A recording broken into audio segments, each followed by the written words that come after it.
Yeah. 3-6, mafia. Yeah. Whoa. Hey, yeah. Whoa. Say what?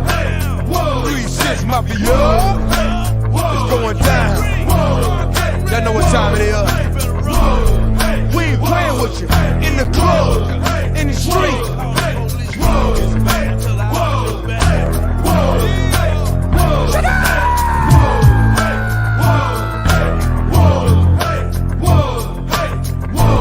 Y'all know what time it is. Get ready for it. Oh, man alive. Waiting to be wet. Step up, bring it. Yes, sir. Ladies and gentlemen, welcome to the final episode of Season 2 of No B.S, Episode 20. We end our glorious journey on the No B.S journey. And Isaiah, how are you feeling on this final episode of No B.S tonight? Trevor, it's great to be with you once again, man. Man, it's been a great season 2. I think we started season 2 back in August, and now we're finishing season 2 and about to head to season 3 starting next week. But season 2 has been filled with a lot of funny moments, bold hot takes, people walking off sets. It's just been a great season 2, and I can't wait to wrap up season 2 really strong tonight. I want to give a big shout out real quick to Tim Kelly of Phillies Nation, who we had earlier today on the MI6 Sports Network. We talked about his career in sports media as well as the Phillies and the off season for the Phils, as well as Charlie Manuel. Is he Hall of Fame worthy? So, after this program is finished, go check that out. That interview is on the MI6 page. It was a great interview. I guarantee you guys will all enjoy it. But, great to do a show with you once again, Trevor, and let's get this party started, my man. I couldn't agree more with you. So many things happen in these 20 episodes. It feels like, a span of 2 decades within these, 20 episodes. We had some sing-alongs, some high moments, some low moments, some technical difficulties here on the MI6 Sports Network. But, we were able to pull through, and we're going to conclude, season 2, episode 20 in a grand fashion. But we're just going to have a good time tonight. And I'm going to read some comments to start off our evening. So we have Casey King. Says, good evening, guys, and happy Friday to you, and happy Friday to you, Casey King. But let's get it started tonight, Isaiah. We have the national championship game on Monday night, Alabama versus Ohio State, your teams that you don't like. So what do you think this game's going to unfold?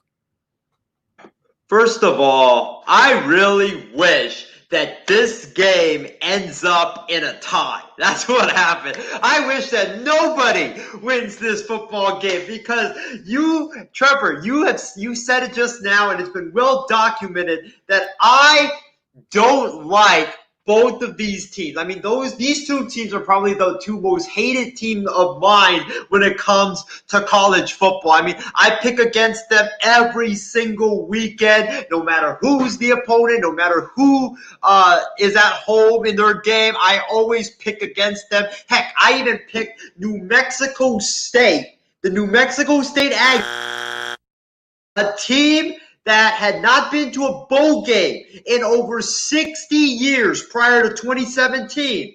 I picked the New Mexico State Aggies to beat the Alabama Crimson Tide. Obviously, I got that prediction wrong, but that just shows you how much I do not like Alabama and Ohio State. That's why I am hoping that this game ends up in a tie, but I know it's not going to happen.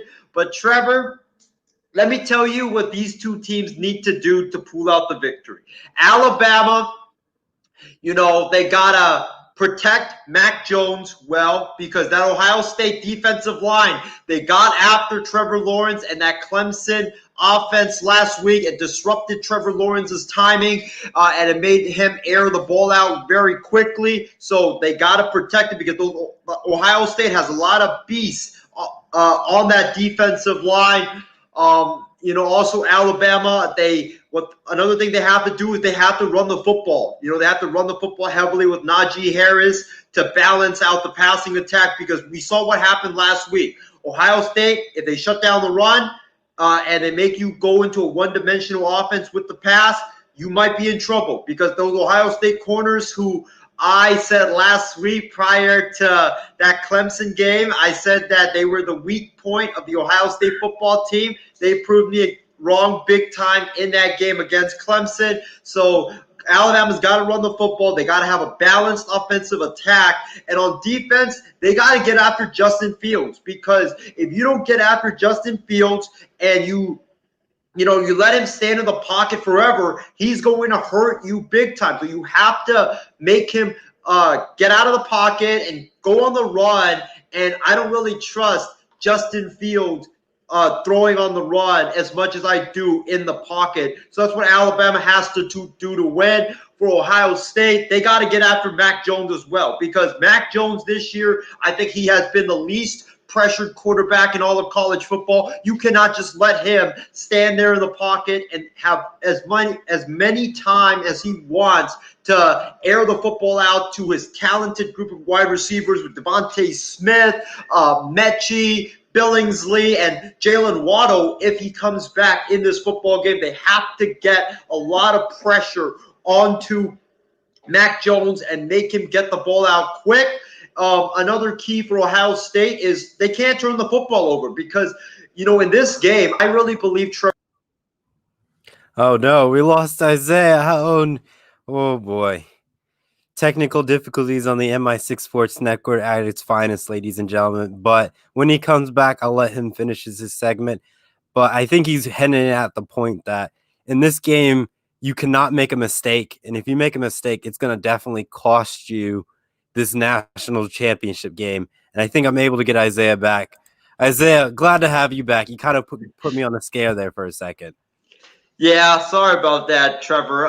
What happened was, I was trying to click another tab on my computer. I accidentally clicked the tab for our broadcast, and it, exited me out of it. But as I was saying, you can't turn the football over in this football game, because we both know that this game is going to be a shootout. I don't really think there's going to be a lot of defense played in this game. You got two high-powered offenses, and what you have to do to win a shootout is not give the opposing team any extra possessions to score, because you know how explosive Alabama is on offense. You know how explosive Ohio State is on offense.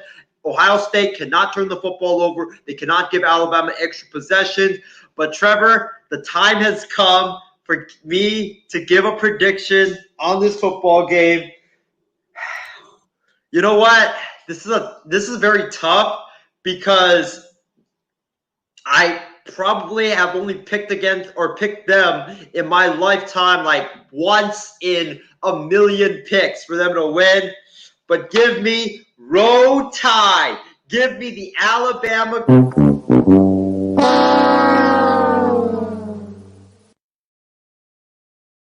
Give me Alabama to win this football game and give Nick Saban another national title. The reason why I'm going to pick Alabama to win this football game is because I just think Alabama, they're just more explosive than Ohio State, and I think that their defense is much better than Ohio State, and I think that that defense of Alabama will be able to get after Justin Fields and make him hurried and get him to throw the ball out quickly. And, they're going to pressure the heck out of him. And Justin Fields, I don't think he's not – let me say this. I don't think that he's going to have a great day, but I think he's going to make a couple of mistakes that are going to give Alabama those extra possessions that we were talking about and give Alabama the victory. I see some of your points there, very logical in your reasoning there, but I have to go with Ohio State just because it's my university. I go there. It would be the first national title I ever experienced at the university in my final year, so could have ended any other way than that. But besides the whole bias factor, Ohio State will have to play a solid game like they did in Clemson to be able to hang in with this Alabama Tide team.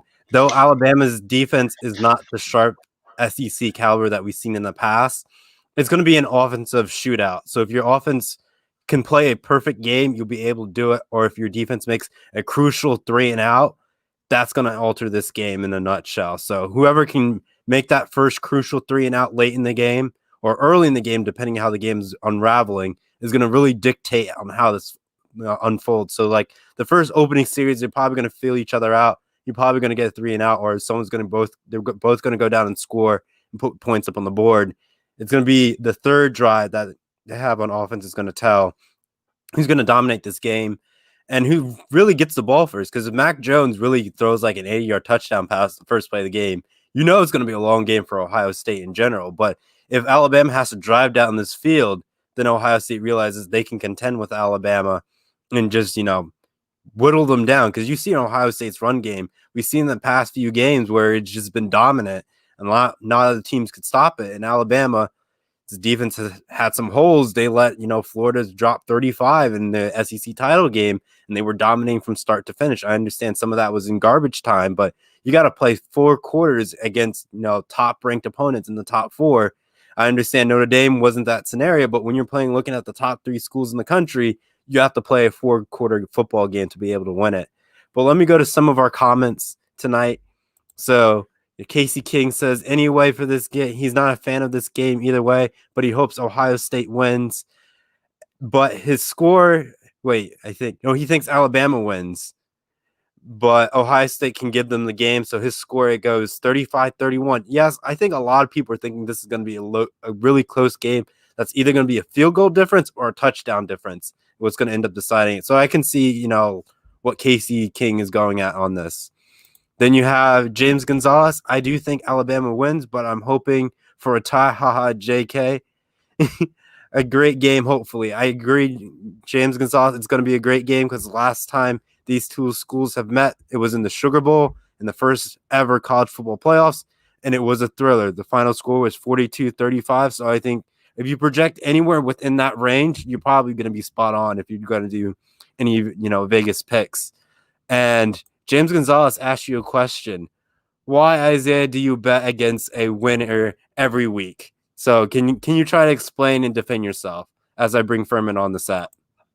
Bro, first of all, James, I'll say this, I like upsets, so that's why I always pick against the underdogs because I love seeing upsets.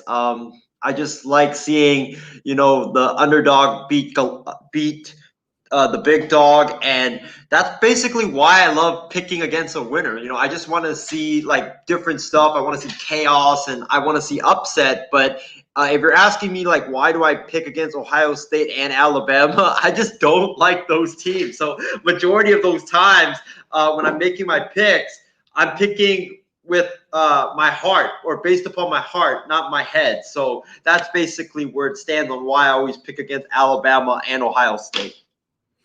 Yeah, I think a lot of people feel picking the underdog is, sometimes you can do it, but other times when it's a really hard underdog to pick, you can't go with it and you have to go with the favorite. But it's like, it's more in the lines like the 12th seed and I want to say the 5th seed in March Madness. Every once in a while, like the 12th seed upsets the 5th seed and it just alters everybody's bracket. So you can normally, I think it's like 1 out of the 4, a 12th seed does upset a 5th seed. It's pretty high likely.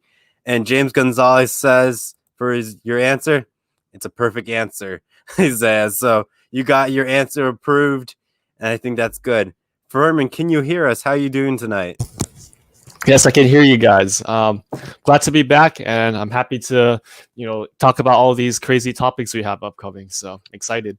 We'll get your final, I guess, takes on Alabama, Ohio State before we move on to our next segment in the college football world.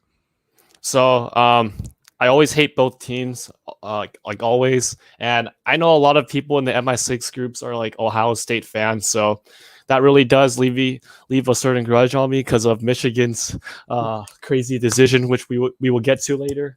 And also, I hate Alabama just as much as Ohio State because they upset my team, Texas, in 2009, and that was the game that really upset me. And I was like, I can't support this team any longer. Alabama's just, they're too good, and I just wish that any team would be able to beat them at this point. So even though a lot of our team, or even though I don't like Ohio State personally, I like Michigan better, obviously.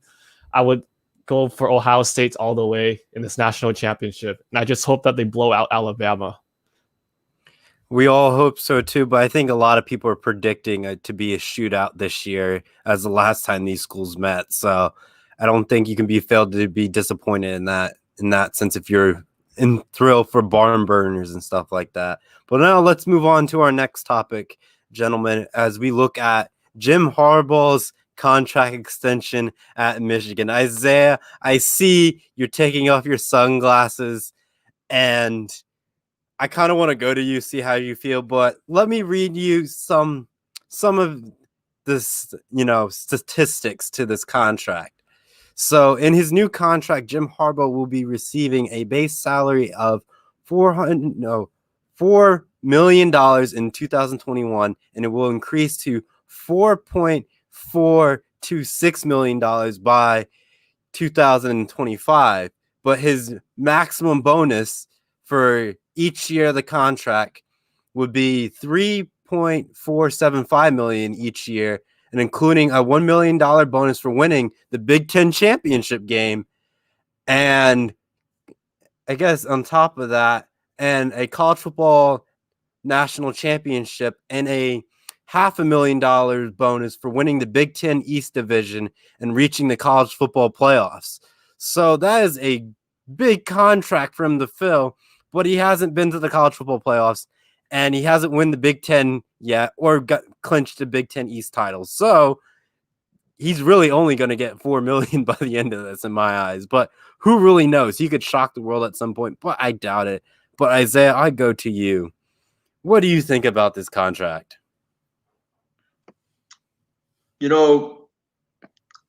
On not just this show, but on various programs on our network, I've already sounded off about Jim Harbaugh, why I think Michigan needs to get rid of him, and why I think he needs to go back to the NFL. And when this came out, I believe it was on Saturday, when Bruce Feldman of Fox was reporting that Jim Harbaugh and Michigan were in serious talks on a massive extension. I believe at that time he said it was like a 6-year extension that would keep him at Michigan until 2026. I was honestly hoping and praying that those talks would, somehow get broken, and Jim Harbaugh, he would not be the head coach of Michigan next season and moving forward. I was also hoping that, an NFL team would take him, like Detroit or the Jets or even Jacksonville. But, it never happened. And this was probably the day that I was dreading for a long time, because I know the contract, Trevor, you just listed, it's 5 years. He's getting basically a pay cut. It's $4 million per year. I believe he was making $7 million on his previous contract. So this is a pay cut. His pay is sliced in half. It's an okay contract. I'm not as mad as I was when I first heard the news, because I thought that Michigan was going to give him a 5-year or 6-year extension, and they would pay him the same thing as they did before, which I thought was egregious, because when you're paying a coach $7 to $8 million a year, he's not supposed to be good. Jim Harbaugh's 49-22 at Michigan. He's 34-16 in the Big Ten at Michigan. Those are good numbers, but they aren't great numbers. And Michigan is paying him to be great, not good. So I thought that it was going to be what Bruce Feldman had laid out. But after reading the numbers today, I'm not that mad at it, honestly, because I think that the buyout is very low. So this extension is pretty much that they can get rid of Harbaugh easier than before, because I think the buyout for him before was it was like 25 million or something like it. It was something really, really ridiculous. And Michigan obviously wasn't going to pay that much, especially in a pandemic year, to get rid of Harbaugh. But now the buyout is lower. Harbaugh's pay has been cut in half, and he needs to beat Ohio State. He needs to win the Big Ten, win the division, and make the college football playoff in order to earn the full $8 million that he would have gotten on his previous contract. So you know what? Honestly, I'm okay with this extension that Michigan gave him. I'm still kind of salty about Michigan extending him, simply because I just think that the culture there at Michigan that Harbaugh has created, it's just kind of toxic now. It's toxic. It's stale. Like they've been trying everything that they can to get Michigan back on track and back to where it once was, but nothing has worked. I mean, they tried changing offensive coordinators, they tried changing defensive coordinators, they tried changing quarterbacks. Just nothing has worked for Michigan, and I just don't think Harbaugh is the right answer for Michigan. I think he's more of an NFL coach, and I just think that Michigan, even though I'm okay with the contract, I just think Michigan and Harbaugh, they both deserve a fresh start without one another, and I think it would be really beneficial to both sides. And Furman, I'll go to you. Well, I was kind of agreeing with Isaiah on the contract, and I was initially expecting like a huge extension, and it would be a deal that would be difficult to, at least logically, would be a difficult decision for everyone to think about. But with what I just read on what Harbaugh and Michigan agreed with the new terms, it does seem pretty reasonable, and it does raise a lot of expectations for Jim Harbaugh in terms of getting more wins in Michigan and getting more incentives based off of getting winning over the ranked teams. So he's always had this issue. He's been completely winless in his entire tenure against Ohio State. It's been a complete collapse every year. So I think these buyout options are really good for Harbaugh, at least, and for Michigan, because if Harbaugh doesn't perform well, this is a really good option for Michigan to save money, and also if they have to pursue a new head coach at this point, it's definitely a smart move to include this as part of the contract deal. And just going over Harbaugh, I really do. I am still disappointed in a way, because I really hate watching his offense. Like ever since he came to the 49ers, I've always seen him as a defensive-minded coach. He tries to run his offense a very specific way, which benefits the defense. But in a lot of the games I've watched ever since Andrew Luck and Jake Rudock, he can't really establish any momentum on offense. And his quarterbacks are really struggling every time they play. Like Wilton Speight was terrible. And they had Brandon Peters, who was also terrible. And then they thought they could recruit one of the best NFL prospects, quote unquote, Shea Patterson, and that didn't work out. And finally, Joe Milton and Cade McNamara, they were really disappointing this season. They lost to the most unexpected teams early on, including a winless Penn State, I believe, right? So it was these weren't the seasons I expected coming from Jim Harbaugh, especially with his success with the Niners. And if he was able to lead a team like Stanford, which is not even in the SEC or the Big Ten, if he could lead that team to that success with Andrew Luck becoming one of the best quarterbacks of the decade coming into the NFL, I was really surprised as to seeing how badly he transitioned from the 49ers to Michigan at this point. So I really hope that that Michigan would get rid of him as soon as possible. I hate to say it, but at the same time, I think this contract does give him a lot of new goals to look after and expectations that he has to really be motivated in order to succeed in this team. So it's a good move. Yeah, Isaiah. I just think that this deal is like a 1 year make it or take or not. It's like a shut up or put up type of thing for Jim Harbaugh. If he, let's say next year, right, he goes in and Michigan, they get trounced by Ohio State, they lose to Penn State again, they lose to Wisconsin, and they have like 3-4 losses. They're going to get rid of him. Michigan is going to get rid of him, and they're going to have a new coach there. But if Jim Harbaugh, somehow, some way beats Ohio State, and he makes it to the Big Ten championship and even wins it, then Jim Harbaugh will keep his job at Michigan. So it's like kind of like a 1-year prove it type contract for Jim Harbaugh. Yeah, Jim Harbaugh in the past, like he had some good Michigan teams, but they end up falling short in bowl season. Like they lost to a South Carolina. Come on now. And I think they had like either like a 10-win season and then they get, slaughtered against, South Carolina. You shouldn't do that as a team that only has 2 losses. That's unheard of. Also, they lost to a wounded Alabama in the Citrus Bowl last year. Like you should be able to beat a wounded Alabama. Yes, I know they still have good talent and all, but you have majority of your starters. And this is where you turn your program around, where it's like, we beat a wounded Alabama. This should, give us some somewhat credibility because most of Alabama's, backups are still probably 4 or 5-star recruits. So there's nothing too shabby about those backups in there. But you got slaughtered in that game. And that kind of hurt some of your morale. And then this year, I know it was COVID situation and trying to figure out if you were going to have a Big Ten season and not, and they had to deal with COVID. So I understand there's all that and stuff, but you still got to perform in games. I understand there may be droughts between practices. You couldn't hit. You try to keep players distance. And that kind of, it showed for some of these schools that are normally used to hitting in practice and they couldn't do it. It's same for Navy when they played BYU.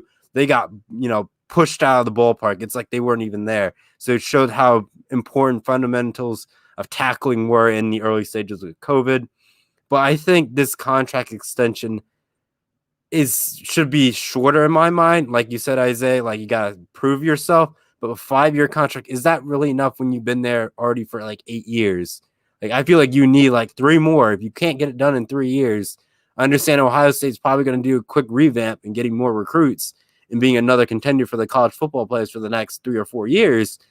But you got to get yourself into that conversation where you can either dethrone Ohio State and clinch the East, or Ohio State has a game where they end up choking to a Penn State or a Michigan State, and you have a tiebreaker that gets you into the Big Ten championship game and actually get yourself in the college football playoffs. But you can't lose games where it will cost you later on. So you can't lose to like a Minnesota out of the blue or lose to a Wisconsin. I understand Wisconsin's a good team in the Big Ten West, but you can't be losing to them if you're trying to get to the college football playoffs.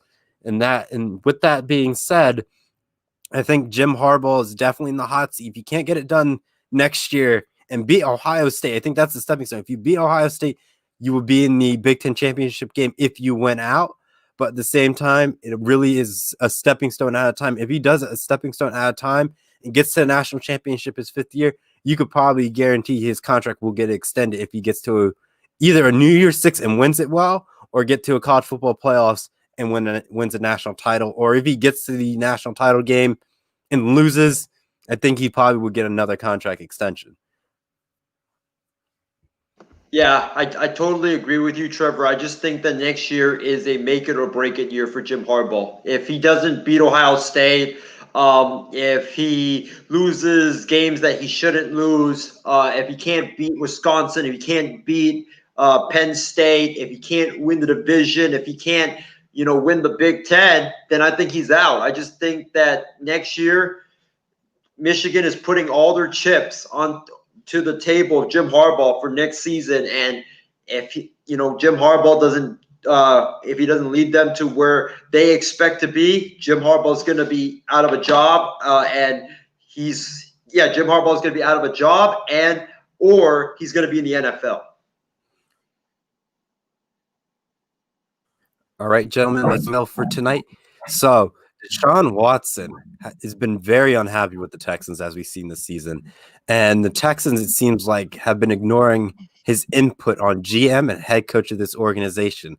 Me, as a player, if I didn't have a say and I was a very key, important role, and you literally let all my star players get traded away, I kind of would ask for a trade and move out of the Houston Texans. Though he's done well and gotten to the wild card playoffs a lot, I just think that Deshaun Watson needs to find a better team. And I know later in the segment we can ask where he could go potentially, but I think he needs a team with weapons, but a division where he knows he can clinch the playoffs without too much of an effort, or a fair contention so he can be like a 10-6 team and be there almost every year at that point. And I don't know if he has to get it done, but I think he has to at least get to the division round, or at least an a championship game or an NFC championship game.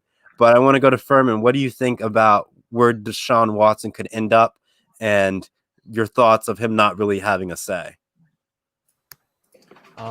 So I think Deshaun Watson should come to the 49ers because he's mobile, and I've seen his tape, and he's really good at eluding pressure and running out of the pocket and just dodging tackles like behind the line. The 49ers have always struggled with a terrible offensive line in pass blocking, and we need a guy like Watson that has to be mobile and that can move in and out of the pocket to buy the receivers more time to throw. And looking at Deshaun Watson's situation right now, I think his offense has been really good right now, with DeAndre Hopkins being traded. It was a bad decision, but when looking at Brandon Cooks and Kiki Cudi and Will Fuller, who's hurt or suspended right now, I believe. But if these three guys come back for Deshaun, their offense is pretty good right now. I feel like the main issue with Houston's team right now is, number one, their defense that's letting them down right now, and number two, they're probably not playing with as much heart as they should be as Deshaun Watson. So I think that's the reason why Deshaun Watson's upset or emotional during or after games, because a lot of these games they've played are close, but I think what ends up matters at the very end is how much passion these players have to play in order to step out on the field and play every snap. So Deshaun Watson, I feel like he's a great leader, and he needs to find a team that shows that passion. And I'm going to have to give it to the 49ers. I don't care about any other team that's trying to go after him right now, but he's got to come to a team that has all the papers ready, and with all the papers and blueprints ready in the 49ers roster right now, minus the injuries. The 49ers are pretty stacked, and I'm not trying to be biased. This is real. Like, we have a really good roster right now, and if Deshaun comes over and hopefully we'll get rid of Jimmy G or something, I think Deshaun he'll really find like a really strong culture in Santa Clara and continue to develop his career on forward. Reaching it, if his goal is to reach the NFC championship, conference championship every year or something like that, I think the 49ers is a good option for him. And Isaiah? I'm going to take the first part of this before I get into where I think Deshaun Watson should go. The Houston Texans, they should be ashamed of themselves, because this is your franchise quarterback, your franchise player, the man that you paid like over $40 million a year to, and you don't give him a say in who is going to be his next head coach and general manager. I mean, my God, that is embarrassing. Every team should give, their quarterback, their franchise player, who like a say in who his next boss will be, because that relationship between the GM, the head coach, and the quarterback is very, very, very important, and it has to work well for your team to have major success in the NFL. So the Texans, I don't understand what they're doing. I mean, they traded away DeAndre Hopkins without telling Deshaun Watson personally. He found out through social media, which I think that's ridiculous. And now this situation that is going on, the Texans, they just have they have a big issue communicating with players, and also I just don't understand why you will not let your quarterback in the room with the owner and your front office to try to find the right head coach and the right GM for this team, because you need that relationship to work well. Having said that, though, I think that the team that is perfect for Deshaun Watson is the 49ers, just like Furman says that. I'm not going to be biased. Listen, you guys know I'm a 49ers fan, but the reason why I said that Deshaun Watson, I think, will be a perfect fit for the Niners is because Deshaun Watson wants to win right now. And the 49ers, I think, out of all the teams that needs quarterbacks, I think the 49ers are the team that is ready, like the most ready to win right now. You talk about the defense, Nick Bosa, Eric Armstead, Javon Kinlaw, the linebackers, Warner, and Greenlaw, and those guys. The defense is stacked. They are going to be back to where they were a couple of years ago once they get everybody healthy. And then on offense, you got one of the best play callers in all of football. Kyle Shanahan is the head coach. You've got three good running backs with Mostert. You've got Wilson, who looked like a beast out there. And then you have Tevin Coleman. I don't know if he's going to be back, but if he comes back, that's another good running back for the 49ers. And then the wide receivers, IU, who had a tremendous rookie year. Debo Samuel, George Kittle, one of the best tight ends in football. All they need to do is shore up that offensive line, and I believe the 49ers will, with a quarterback like Deshaun Watson, I think they will be in the Super Bowl next season if they can somehow, some way get Deshaun Watson.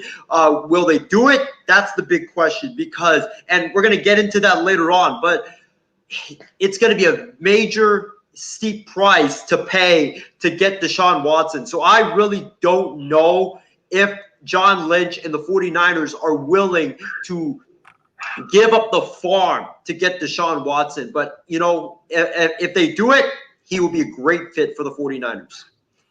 Let me read some of our fantastic comments from our fans tonight. So James Gonzalez says, Watts should be traded to Miami. I don't think, yes, Miami could work, but they already have Tua and Ryan Fitzpatrick. So it's like if you throw them in the mix, it's like it's a bit of work to get through. That division is somewhat in shambles, but it's the Bills running for the taking. But you got to get the Bills run for their money. Our good friend Shree says the Pats as a potential good place. They have a great defense, great offensive line, and they have the cap space to sign offensive weapons. That is a very good, place for them to go. They can sign Deshaun Watson. Bill Belichick had a year with, Cam Newton, understanding the mobile quarterback. So, like, the Patriots are building up for the future of the mobile quarterback for that organization and get a couple good, disciplined wide receivers, and we could see the Patriots be back in playoff contention. James Gonzalez has a really good point that Deshaun Watson's on a winnable division, but is not on a winning team. That is, I would say, 100% true, because think about it. The Colts are going to lose Philip Rivers after this year. The Titans are the only team that's really running the ball, but if you can shut down the run game, who else is really going to stop you? And then you have yourself as the Texans. I forget, I'm missing the other team. Is it the Jaguars? No. I don't know. Someone in the comments probably can correct me. I want to say it's the Jaguars. I think it is the Jaguars. Yeah, and the Jaguars are in disarray at this point. So it's like you can easily run away with this division if you can. Another comment from our good friend Casey King. First off, he thinks Deshaun Watson gets moved to another organization, but he would like him on his Rams. Rams have a definitely, good offense, good defense, saw it all the way around. But I think him going up against a Kyle Murray, Russell Wilson, and then whoever comes to the 49ers at that point, if it's some elite, rookie that they end up getting in the draft or doing something crazy in the offseason, that may probably become one of the toughest divisions in the NFL if he decides to go there and trying to work his way through. Though he has the equipment and weapons to do it, I think, it really depends where he wants to go. And Kirsty Wilson says, hi, guys. So continue it off with that. I had a little smudge on the screen. Sorry about that. But let's go to, some more stuff that we have tonight. So in the NFL playoffs, what quarterback is under the most amount of pressure in this playoffs this year? Who has the most at stake? I want to go to Isaiah. Wow. So right now, the quarterbacks in the NFL wild card round. We're just talking about the wild card round, guys. In the AFC, we have Baker Mayfield, Ben Roethlisberger. We have Josh Allen, Phillip Rivers, and then I think we have Ryan Tannehill and Lamar Jackson. And then on the NFC side of things, we have Russell Wilson, Jared Goff. If he doesn't play, then we'll have John Wolford. And then we also have, I think we have, Tom Brady and Alex Smith, if he does play or not. And then for the Bears and Saints game, we have Mitchell Trubisky and Drew Brees. But Trevor Furman, this might shock y'all. I mean, you guys might get ready so you guys can walk off the set, because I think you guys will walk off the set after hearing my answer. But I think the quarterback with the most pressure this weekend and wild card weekend is Josh Allen of the Buffalo Bills. And the You is like I said see what? yes. What did you say? Yes. And the reason being is, last season, Josh Allen, he had a terrible game against the Texans in his playoff debut. But, you could say that one of the biggest reasons why the Buffalo Bills, they lost that football game was because of Josh Allen. But this year, Josh Allen, he had a tremendous regular season. He led the Buffalo Bills to their first ever their first AFC East crown in decades and the number 2 seed. There's no excuses for Josh Allen to have a stinker this weekend. Last year, we excused you because you didn't have the weapons to perform. But now you've got the weapons with Stephon Diggs, John Brown, Cole Beasley, Devin Singletary, Zach Moss, and the rest of the crew. You've got a great coaching staff surrounding you as well. Plus, you're at home and you're facing a team that is inferior to you. It is put up or shut up time for Josh Allen. It is time for Josh Allen to show us if he is for real or not. Because, ladies and gentlemen, I hate to break it to y'all. Nobody cares about regular season stats. It is about what you do in the postseason that is going to affect your legacy. And Josh Allen, he's got to show up this weekend, and he's got to erase what happened last season and prove to everybody that last season was just a fluke. Yep, and some of our loyal fans were able to help us solve it out. Shri and Kirsty said it's the Jaguars, so thank you for your help for filling that out. And some of their comments, we have Shri with Lamar Jackson. He was MVP last year, and he was an electric player, but is 0-4 in the playoffs. And he needs to prove himself a win against the Titans, who've beaten them last year in a legitimate himself. Wow, me and my words of greatness. As one of the top QBs in the league. Casey King says your pick is definitely Higgins, not Huggies. Kirsty says Tom Brady is definitely someone who's going to be underneath the most pressure, because can he get it done without Bill Belichick getting him through the playoffs? That is definitely something to keep your eye on.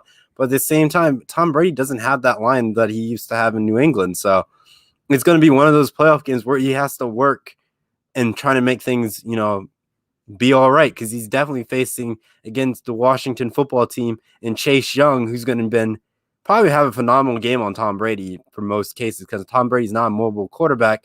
But I know Tom Brady will probably throw this thing really quick so he doesn't get hit by Chase Young. And then Casey King will have to go with Lamar Jackson. Hasn't really got it done in the playoffs. So I kind of have to agree with Shri and Casey King that Lamar Jackson is definitely a person who needs to prove himself, because he has really fallen flat. And we all thought we were going to get like a Raven Chief AFC championship game. And we really haven't really gotten that experience in that time frame yet, but fingers crossed maybe we get it this year.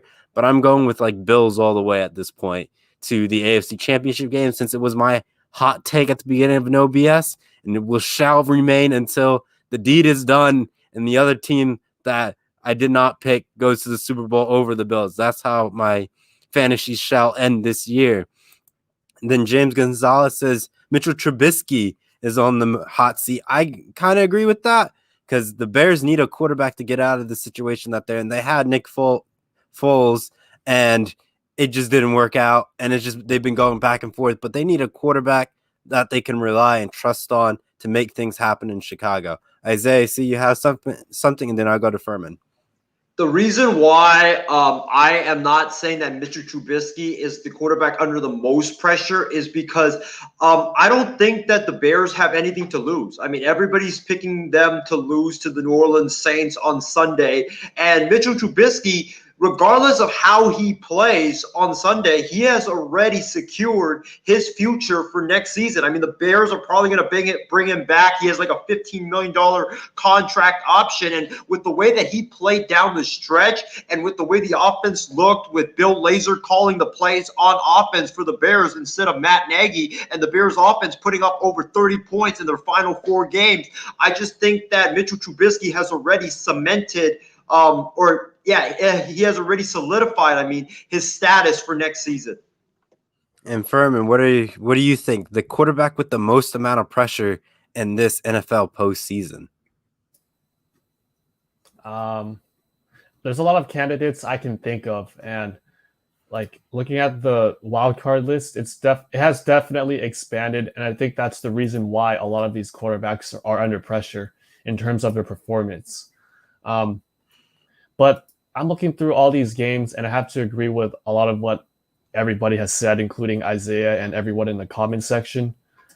But there's the one particular quarterback that I feel like is going to be under the most pressure, figuratively and literally, is what Christy Wilson had said in the comment section, Tom Brady. Tom Brady has been spoiled by the Patriots offensive line for many years, and I think that's one of his main weaknesses on offense. And the reason why the Bucks are 11-5 is because in a lot of these games, their offense just can't get going in the first half. And once their offense can't get going at times, you've seen there's a lot of moments from Tampa Bay where they became turnover prone, and all of this just leads to a disaster of a game, especially when the other team's defense plays better than their offense. I've seen this with Chicago's defensive line, with Khalil Mack. The Saints basically clobbered the offensive line twice against Tom Brady. And Washington is not a 7-9 team to really look down upon. This is not your usual underdog because their defense is elite and superior. They have a really good pass rush, probably one of the best in the league right now with Montez Sweat and Chase Young. And Brady's going to have to get rid of this ball fast and make smart decisions. If he's not going to be able to get things going against Washington early, I feel like Washington has a chance to really take this game away. And it sounds kind of crazy, but Washington, this team is really good at creating fumbles and turnovers. Every single possession, they're always a threat to that. So this has to be a game where Brady really needs to understand his reads and be really fast at processing it. A lot of the pressure is on him, so I believe Brady has to really play extremely well against Washington.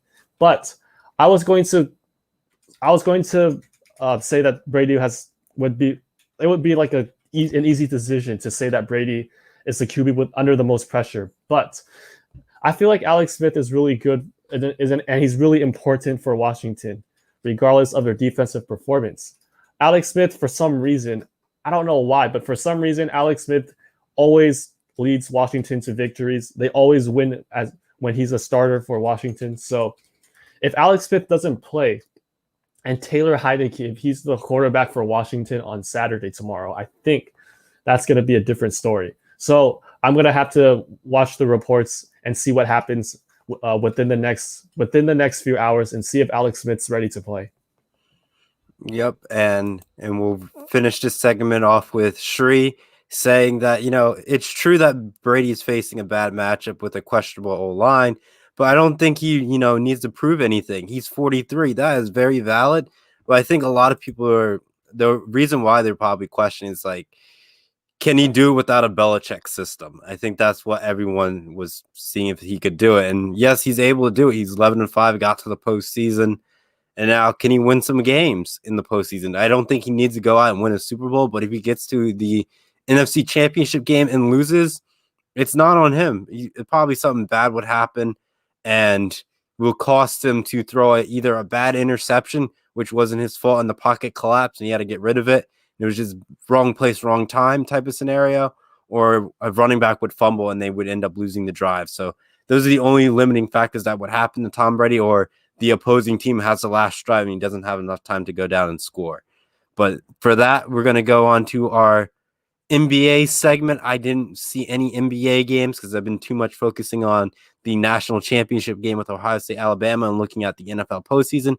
But I know Isaiah and Furman have definitely been looking at some NBA talk. So I let them go with our first segment question, probably our only segment question. I don't know if it's going to snowball to anything else, but let's go for it. So the question is, the biggest surprise of the young NBA stars this season. I know, Furman, you were watching the Pelicans game, so I'll go to you first on this. Well, the biggest surprise for me, I don't feel like there isn't any biggest surprises of anyone breaking out. I'd say that the biggest surprise for me, as in terms of the rookies this season, I'm gonna have to say it's LaMelo Ball, because he's the one that's been breaking out this season and really putting on a show with the Hornets, who's not a team that is very talented right now. And he's also getting limited minutes from his head coach, who for some reason treats him like as a sixth man, but puts Devontae Graham, who's shooting like 25% in field goal percentage on the field right now. And somehow he's starting over LaMelo Ball. But LaMelo Ball is still playing extremely well in terms of how much time he has on the court. And a lot of people have been saying that he could be a bust because of what his brother had done in the NBA in his first few seasons. He hasn't outlived his expectations as a second pick. And for a lot of people, it's been obvious, especially tonight, that a lot of the stuff about a lot of the issues with the LaMelo might not be true anymore, because he played extremely well tonight, almost had a triple-double. And Lonzo, he played a pretty embarrassing game, but LaMelo's not like that.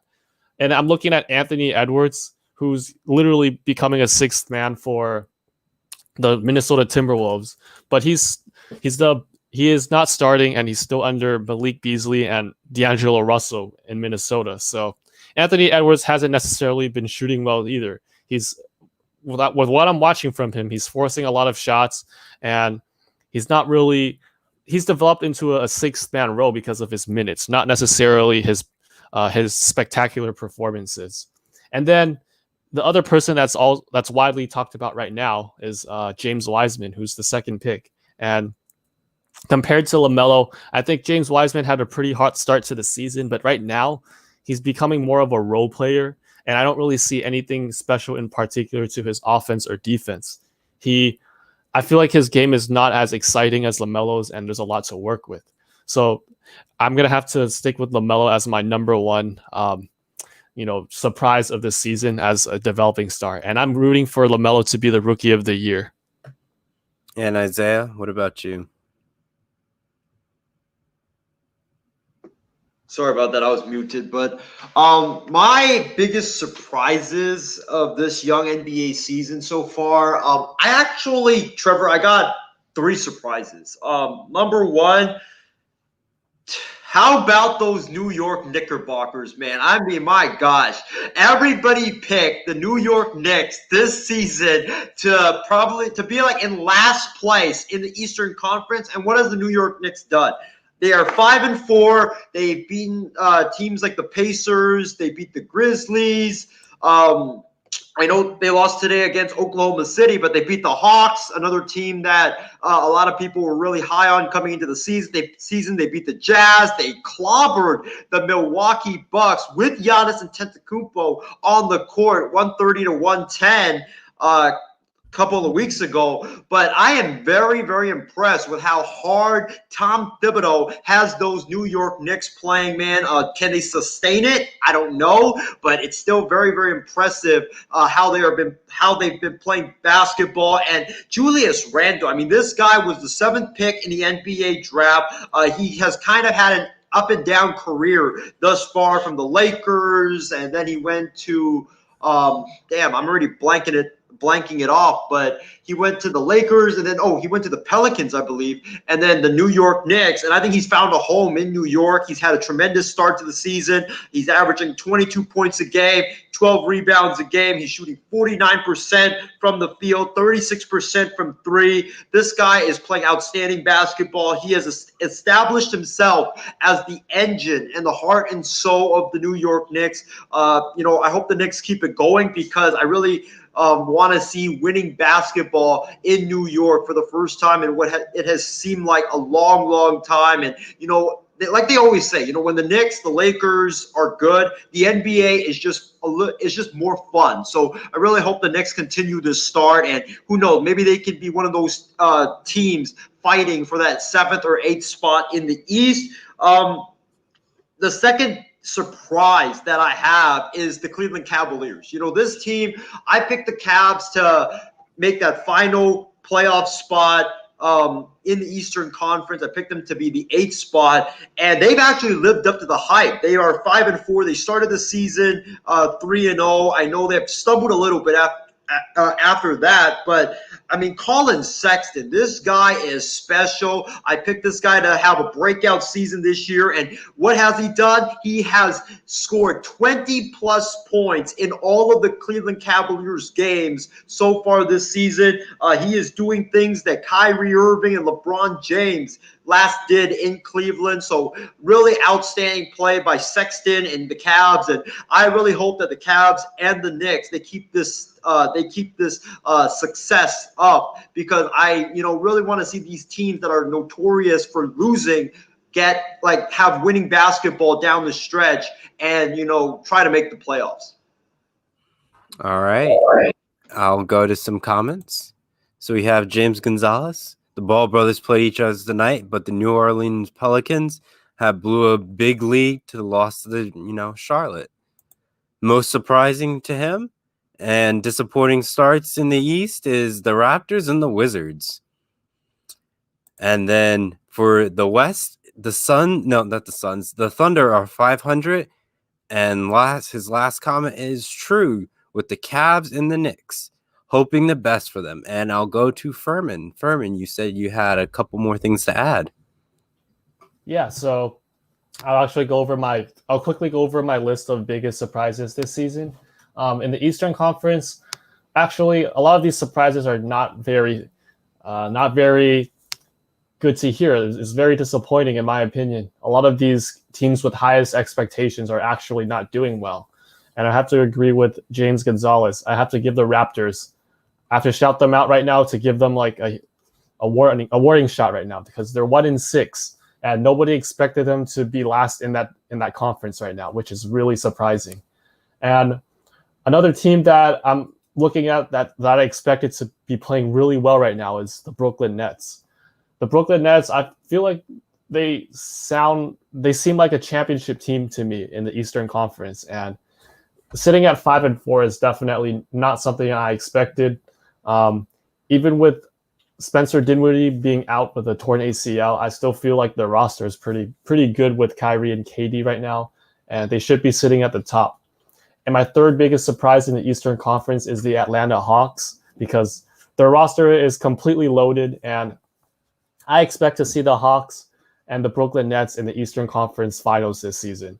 But the Hawks have lost 3 straight with a terrible offensive performance every game. I'm not sure what was going on in each of these games, because they have literally young stars in every position, with Trae Young, DeAndre Hunter, John Collins, Clint Capella, and then in the bench, they got a loaded bench as well. Rondo's, and I forgot there's one more, Cam Reddish. So this team is definitely, I feel like Atlanta Hawks should be a lot better than where they are right now. And in the Western Conference, I'm not really surprised. But I would like to say that I am surprised that the Warriors are 4-4 right now, and with the way they've been playing, it's a lot. They're a lot better than they're a lot better than before because we with Clay getting hurt, everyone expected their offense to be really struggling with chemistry right now, but it still looks like their offense still works under Curry. I know they're losing to the Clippers right now, but as long as Curry's having a good performance, they can still run the offense through him, and we're still used to seeing the Warriors put up huge scores every game, and I think the Warriors are going to have a good season this year, and hopefully one of their more role players like Wiseman and Kelly Oubre begins to step it up and play better around Curry as the season continues. Yep, and I'll read one more comment from our fans. Casey King says his biggest disappointment is got to be the Raptors, and his biggest surprise is the Cavs. And I know, Isaiah, I know you mentioned this to me in our offside, chat. You said my surprise should be the Orlando Magic.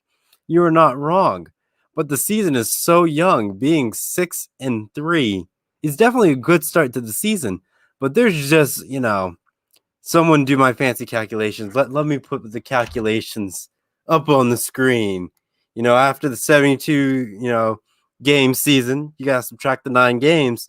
There's 63 games left. You can still lose and miss the playoffs at this rate. So, in this glory grand scheme of things, yes, I'm happy where my Orlando Magic are, but can they be consistent and stay in the playoff picture and stay in the hunt?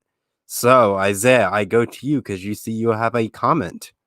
That's the point with a lot of these teams that have gone off to these like fast starts. The Knicks, the Cavs, the Hawks, the Magic. Can they sustain it? They are a very, very young team. The Knicks, the Cavs, the Hawks, and the Magic. If they can sustain it, good for them. But if they can't, then it sucks. But I want to ask you guys this. I want to throw a question out to you guys. Out of all the 4 teams that we just listed, the Cavs, the Knicks, the Magic, and the Hawks, the 4 teams that have gotten off to good starts in the Eastern Conference. If you had to pick one of these teams to, get that final spot right now in the playoffs in the East, which one would it be? My Magic. End of discussion. Next question, please. All right, I choose the Hawks, but right now they're in a losing streak, but they did have a hot start to the season. So if they have a back and forth season, I think the 8th seed belongs to them. I'm going to go with Cleveland. I just think that they have this young core right now that is playing lights out basketball. Sexton's playing well. Garland is looking like that 5th pick that he was when they chose him a couple of years ago. They're just playing really good basketball offensively and defensively. And I think that, with the way that they're playing, with the way that JB Bickerstaff is coaching this team, I think that the Cavs, they can shock the world and get that 8th spot. And for Casey King, he said he'll go with the Magic. 2 for the Magic. Yes. All right, gentlemen, let's move on to our MLB segment. Isaiah, I'll let you go into this one. Sorry about that, Trevor. I was muted once again. But good. So today, there were breaking news from Major League Baseball that a former Angels employee, Brian Bubba Harkins, who was fired by the Angels, he is apparently suing MLB for, I believe, false or wrongful termination. And in his lawsuit, he alleges that Garrett Cole and Justin Verlander, who were pitchers for the Houston Astros a couple of seasons ago, Cole now pitches for the Yankees. Verlander, he's still on the Astros, but he's undergoing Tommy John surgery. Brian Hawkins alleges that he gave Garrett Cole and Justin Verlander an illegal substance to use while they were pitching, which would make the baseball, or it would make it easier to grip the baseball for those pitchers. And these are really explosive allegations that are coming out. But Trevor Furman, I want to ask you guys, what is your guys' reactions to this news? Why does baseball can't stop cheating? Come on, guys, stop cheating. You got to swing a bat and a ball. Like, what else do you need to do? I understand you're trying to, have better contact, better control of the ball, but At the end of the day, you're just throwing a pitch and you're hitting a ball and trying to get a home run. That's basically the grand scheme of baseball, and getting some nice base hits here and there. But at the same time, like, I know there's more than that in the strategy, but like in the simple terms, you hit the ball, run bases, and that's it. Bottom line is you don't need any more hands. I remember the days of baseball growing up. I know a lot of steroids were being used. Get that big power hitter in and get those home runs. But at the end of the day, it seems like cheating is still here in baseball. And if any other league was caught cheating, there's a huge allegations. Players get suspended. Players miss games the next season. But in baseball, it seems like, oh, there's a controversy, there's a fine, and that's really it. Or like we saw in the last one with, the Astros and the sign scandal, MLB didn't really do too much about it. So are we surprised that there's more cheating? Probably not. Is it necessary? No, this cheating is not necessary. So at the end of the day, baseball needs to stop cheating and actually play the sport. Yeah, my thoughts on it before we get to Furman is that the Houston Astros just can't stop cheating. I mean, we saw the whole thing with the cheating scandal, but now there is more alleged cheating going on or did go on in Houston that is finally coming to light. I mean, listen, Justin Verlander and Garrett Cole, they were on like the downswing of their careers when they both got traded from Pittsburgh and Detroit, respectively, to go to Houston. And then when they went to Houston, somehow, some way, they started having amazing stats. I mean, they were putting up stats like they were when those guys were in the prime of their careers. It was amazing. Everybody started flocking to Houston, and they started all of a sudden becoming great. Look at Charlie Morton. The guy was injured all the time, and the guy was kind of a mediocre pitcher when he was not injured. And then he goes to Houston, all of a sudden, boom, Charlie Morton's throwing 97 again. Charlie Morton is having great numbers. I mean, I think this is the explanation for why those guys had a renaissance in Houston, and it's not because of analytics. It's because these guys were cheating. They were using that illegal substance that made it easier to grip the baseball, and I think that is why these guys had major turnarounds in Houston compared to when they were in other places before they got to Houston. But Furman, what is your thoughts on this? Man, this topic was crazy because I don't know if you guys remember this, but back in August, Garrett Cole, and fans saw Garrett Cole scratching his tip of his cap before he throws a pitch, or scratching the back of his neck, and they thought that his fingers stuck to his cap or the back of his neck before he gripped onto the ball. So speculations of this has already came out in the past and during the 2020 season, and now I think this Harkins report or this Harkins lawsuit has just made this whole thing even worse, especially for a guy like Garrett Cole. And there's a lot of other players other than the Astros that were named in this. Obviously, Garrett Cole and Justin Verlander were part of the Astros, but you have a lot of crazy guys like Max Scherzer, Felix Hernandez, Corey Kluber, and Adam Wainwright named in this lawsuit against the MLB. And Harkins basically he allegedly provided pine tar as one of the substances, which obviously leads to very lengthy suspensions from pitchers if they get caught. I think the most recent one was Michael Pineda when he got caught using pine tar. So this is a very huge and serious issue with the MLB right now. And I just can't understand why players just won't stop using methods to cheat. And I do understand in the sense that if you're a pitcher and you're throwing really, really hard, especially if you're Garrett Cole, Scherzer, Verlander, when your pitchers have so much movement and velocity, you're scared that you might lose your grip on it and hit the batter or throw something wild. That's definitely a concern if I'm a batter as well, if a pitcher has no control over the throwing speed. But at the same time, they're still using this to their advantage, and it's always been known that pine tar and a lot of these substances to enhance grip is banned in the MLB. And MLB has been really strict upon this, but it is crazy how a lot of players are still trying to use it. at the end of the day, you're just trying to get the ball across to the catcher and hope that the batter swings and misses.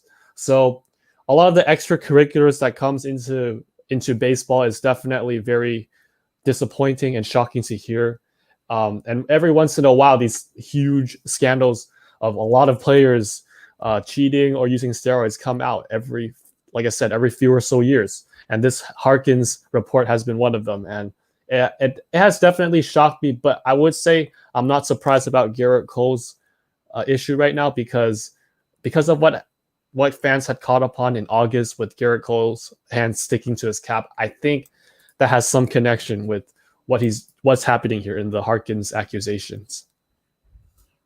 All right, before we move on to our pigskin pick'ems, let me read some of our fans and our comments tonight.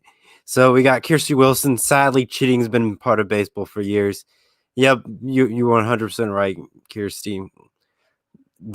I don't know. I'm lost for words, and there's just so much cheating going on. You can just go back to 1918. You can find some scandals in there, and people be upset about it, and people throwing games and all that stuff. Isaiah, go.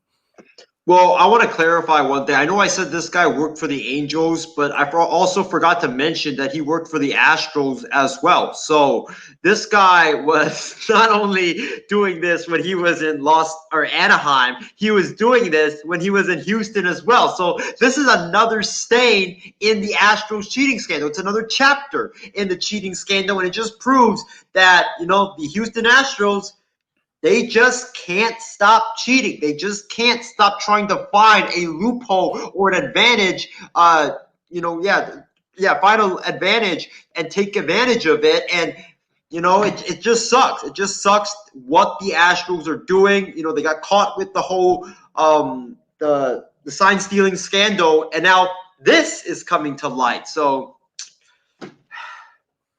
And I'll continue with some of our fantastic comments from our viewers. Just another stain on MLB and my Angels again. I'm sorry, James Gonzalez, that you have to go through some of this struggle in the MLB world. Casey King says, as long as Rob Manfred is commissioner, cheating is going to keep happening, and the Astros still act like they did nothing wrong. And Manfred needs to go. End of report. And that is a perfect way to end our MLB segment. Gentlemen, let's get ready for our pigskin pick'ems. We're going to be looking at our NFL wild card. I shouldn't say wild card weekend, super wild card weekend. And tonight we are starting off with the Bucks and the Washington football team. Gentlemen, who do you have in this game?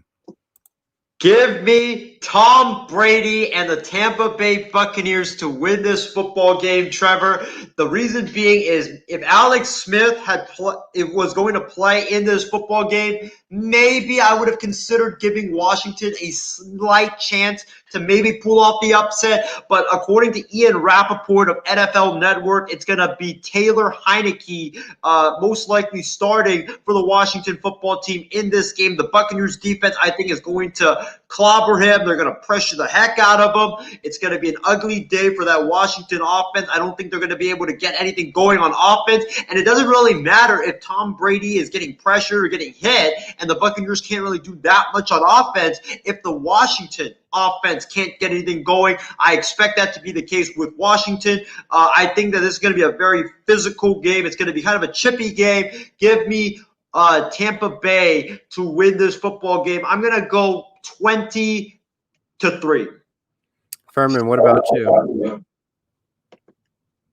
Well, I was very surprised by Alex Smith's injury report. So this game, whoever plays is going to determine the outcome of the game. If Alex Smith were to play, I think he's dressed up right now for the game tomorrow, but I don't think he's expected to start. But if Alex Smith were to start, I would have given this game to Washington. I'm pretty sure Washington would have easily beaten Tom Brady with Alex Smith starting as their quarterback. Like I said, I don't know why, but for some reason, whenever Washington has Alex Smith as their quarterback, they always win games for some reason. Even with Haskins and Heineke playing right now, and how bad Washington's playing under them, like when they're under center. When Alex Smith comes back in, their offense and defense completely changes, and all of a sudden they look like a playoff team. Alex Smith has been 11-5 with Washington, but if he's not going to play against the Bucks tomorrow, it's going to really hurt them. If Heineke is starting, I think I'm going to have to give this to the Bucks, and the Bucks are going to probably win this by 12-6 in a defensive battle. Ooh, 12-6. You're giving like an Isaiah score right there. You guys remember the Bills and the Jags, and how the Jags won 10-3 like a couple of years back? This is going to be the exact same game. Trust me. All right. For me, I'm going to go with the Tampa Bay Buccaneers. Easy said and done. It's Tom Brady. He has offensive weapons. He can get up and down the field if need be. And he's definitely a game manager. So he's going to manage this game and make sure he has the last laugh at the end of this game. So that's how I'm going to end up predicting it. And Kirsty is going to go with the Bucks are going to destroy Washington. Casey King's on the same boat as that. And his prediction is 33-13. There's a lot of threes there. So is it going to hold true? We'll have to see on, I guess, tomorrow at this point, because the game's on Saturday. Now, gentlemen, let's move on to our next game. We have the Rams and Seahawks. I will get my pick out of the way. I will go with Russell Wilson in the Seattle Seahawks. And I just think it's Russell Wilson's time to shine, to put his legacy in the NFL Hall of Fame and just get to another Super Bowl. If he gets to this one and wins it and has 2 out of 3 Super Bowl wins, that's a Hall of Fame quarterback to me. Though you still have that controversy of, the run versus throwing in the end zone. That is not on his fault. He was following coach's orders, though he could have audible it out and went something else. Even still, I think people would have been questioned, like, oh, you could have thrown the ball there if they got stopped. But that is a topic for another day. But I think Russell Wilson is going to try to make a Super Bowl push right here, right now to submit his Hall of Fame career. Isaiah, what about you? Trevor, you might want to get those shades ready. Well, actually, Callan, if you're watching, you might want to get those shades ready. Christy Wilson, you too. Trevor, you might get ready to walk off the set as well. You're going to say the Rams, right? Give me the Los Angeles Rams. The Los Angeles Rams. Those Rams tomorrow will be eating roasted sea chickens or Seahawks here, like I have right here in this photo. The reason why I'm picking the Rams, and all of this is based on if Jared Goff plays. If Jared Goff is not playing tomorrow, you can throw this prediction out the door, and I'm picking Seattle if John Wolford plays. But I'm assuming that Jared Goff is playing in this football game. Jared Goff has had lots of success in his career against the Seattle Seahawks. He always plays great against the Seahawks. The Seahawks, if you guys remember, there is no fans at Lumen Field. So that home field advantage for the Seahawks is gone. There's not going to be home field advantage. There's only going to be crowd noise being pumped in at Lumen Field. So that stadium won't be as difficult to play in like it normally is. But I think the Rams, they have a better defense than Seattle. I think that defense will be able to contain Russell Wilson and the Seattle Seahawks. The 49ers, they did a pretty good job of containing that Seattle offense for a majority of that game before things broke out late. But I think the Rams, the defense will be able to play well. Jared Goff, just run the football a lot in this football game, because the Seahawks, I don't trust them to be able to stop the run. They weren't impressive last week. They haven't really been impressive this entire season. And Jared Goff just kind of game manage this game and don't make mistakes. And I think that the Rams will be able to pull this out in a close one. Give me the Los Angeles Rams to win this football game. I'm going to go 24-21 in a really, really close, exciting, thrilling game. Before I get to Furman, Casey King's going to have to agree with you on that his Rams are going to pull off the same score that you predicted, Isaiah. Furman, your pick in this slugfest of a game. I think I have to puke just thinking about this game, guys. Because usually the Rams, no matter how bad they are, they always seem to beat Seattle no matter what.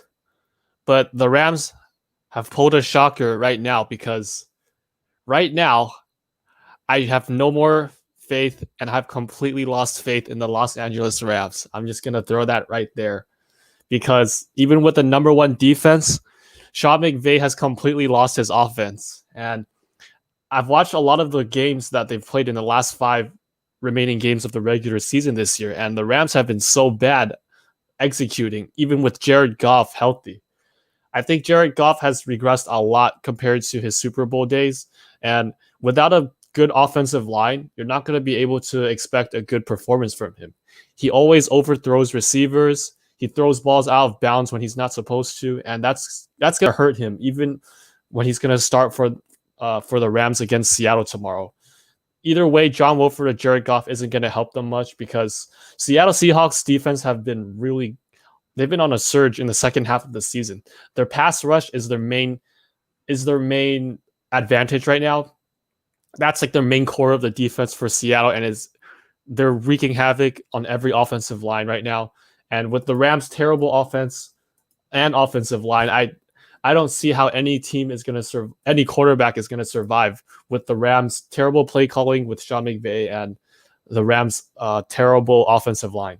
So this is going to be I think it's going to be a very defensive battle. I think Russell Wilson's also going to struggle with the Rams because their defense is pretty solid. But I'm going to give this to Seattle for the first time in all my predictions because I think the Rams have lost their team for some reason. They just don't have it together. So I think the Seahawks will win this in a defensive battle, 17-9. All right, and I'll read a couple comments. Kirsty's going with the Seattle Seahawks, and James is going to go, which team will show up is the question. And I think that is a valid question to ask, and we won't know until game time. So our next game, gentlemen, we're halfway through our pick'ems. We have Bears Saints. I don't know if anyone's going to go with the Bears, but I'm going to go with the Saints on this one. It's Drew Brees' final hurrah in my eyes. If he wins the Super Bowl, he is done. Retirement, here he comes. Isaiah. I hope Callan is not watching this because he's probably not going to like what I'm about to say. But Trevor, you know what that song says, right? When the Saints go marching in, give me the New Orleans Saints in this football game because listen, the Saints have a great defense. Bears have a great defense with Khalil Mack and Roquan Smith and those guys. But what's the quarterback matchup? Mitchell Trubisky against Drew Brees. And there is no way that Drew Brees will lose to Mitchell Trubisky in a postseason game. Give me the Saints in this football game. I think the Saints win 31-17. And Furman. This is going to be Drew Brees' last season. And I feel like no matter what the outcome is, he has to retire. So this has to be like Drew Brees has to go all the way. He has to play more than 100% of what he gives. And right now, the Saints have a really balanced team for him because their offense is playing well and their defense is also playing well. And if you're going to use that against the Chicago Bears, who have a great defense but no offense, Saints are going to cancel them out in that way. And it doesn't matter who you put in as the Bears quarterback right now because Matt Nagy is, in my opinion, one of the worst play callers in NFL history because he has so many weapons on his offense in the previous years as well, but he just doesn't know how to use them. I feel like the only player they could rely on is Tariq Cohen, but he's hurt for the year, and you have and without Tariq Cohen, I don't think the Bears offense has momentum. I know Allen Robinson's really good for them right now, but like he's only good at garbage time. Let's just, or maybe like these one play wonders in the game where you can get 30, 40 yards, but that's about it. Drew Brees, he didn't have a good season this year, but Alvin Kamara is carrying their offense right now. If you're going to play Alvin Kamara against the Bears tomorrow, he's going to run and catch passes all over this Bears D. It doesn't matter how good they are. I got the Saints winning this one 33-16. All right, and some of our fans, Kirsty Wilson, we got, she's going with she trusts Drew Brees, trusting the power of Brees to win the game. James Gonzalez goes with the Saints, and because of Brees. And Casey King is going to go with the Saints, blowing them out 27-10. We have a wind chill coming in, and everyone's rolling on the Breeze train. All right, gentlemen, let's move on to our next pick'ems. We have the Ravens and the Titans. Isaiah, I will go to you on this one. Whew. This is a rematch of last season's AFC divisional playoff game in which the Titans stunned the Baltimore Ravens, and they beat the Baltimore Ravens to go to the AFC Championship game. But looking at this matchup, this is very tough because when I look at this matchup, it's like they both have great offenses with great rushing attacks. The Ravens with Lamar Jackson, Ingram, Dobbins, and those guys. And then the Tennessee Titans, you have Tannehill with A.J. Brown, with Derrick Henry. We know what a beast that he is. But you know what? I'm going to go with the upset here, Trevor. Give me the Baltimore Ravens to win this game because I think the Baltimore Ravens, they got humbled last season and they're out for vengeance against the Tennessee Titans. And, I haven't been impressed with Tennessee. They should not have won that football game last week. They should have lost that game to the or it should have gone to overtime against the Houston Texans if the Houston Texans don't blow that pass coverage late in that game. And that kicker, he nearly missed the field goal. So I don't trust the Tennessee Titans defense. I think Lamar is going to have a field day against that Tennessee Titans defense, which is not what it was last year. Give me Tennessee to win this game. It's going to be a close game. It's going to be an exciting game. I got not Tennessee. Give me Baltimore. My bad. Give me Baltimore to win this football game, and I'll go with the score of 23-20. Switching picks, I see already, Isaiah. Switching picks. That one's not here, so it's a free-for-all. Don't worry, he'll find his way to get to you and make a comment for sure. Furman, what about you? I know you have a comment and then go into your pick, my friend. All right, I have to go back to the Bears and Saints pick. Alvin Kamara tested positive for COVID, so I would like to say this. Alvin Kamara is the Saints offense right now. So if Alvin Kamara is not able to show up to play on Sunday, instead of the Saints winning 33-16, I have them winning 23-16. So that's my only change for now for that prediction.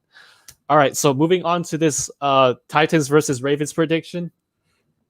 Lamar Jackson is never going to win another playoff game because he's a running back. He's a running back.